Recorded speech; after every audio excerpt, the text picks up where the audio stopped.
हनुमत्कृत सीतारामस्तोत्रम्।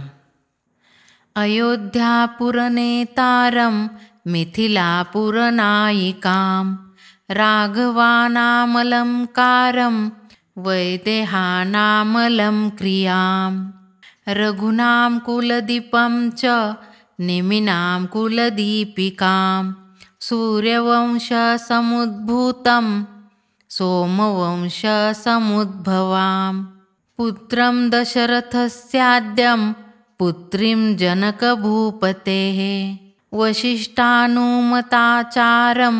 शतानन्दमतानुगां कौसल्यागर्भसम्भूतं वेदिगर्भोदितां स्वयं पुण्डरीकविशालाक्षं स्फुरदिन्दीवरेक्षणां चन्द्रकान्ताननाम्भोजं चन्द्रबिम्बोपमाननां मत्तमातङ्गगमनं मत्तहंसवधूगतां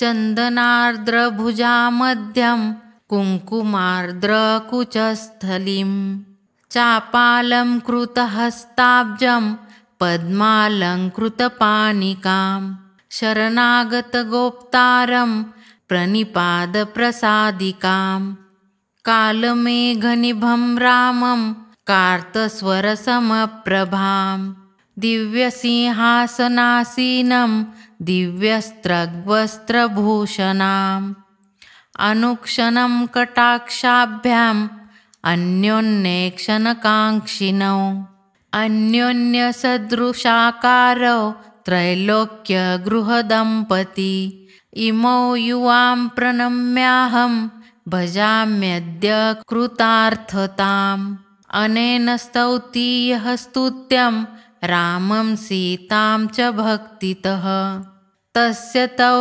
तनुतां पुण्यास् सम्पदः सकलार्थदाः।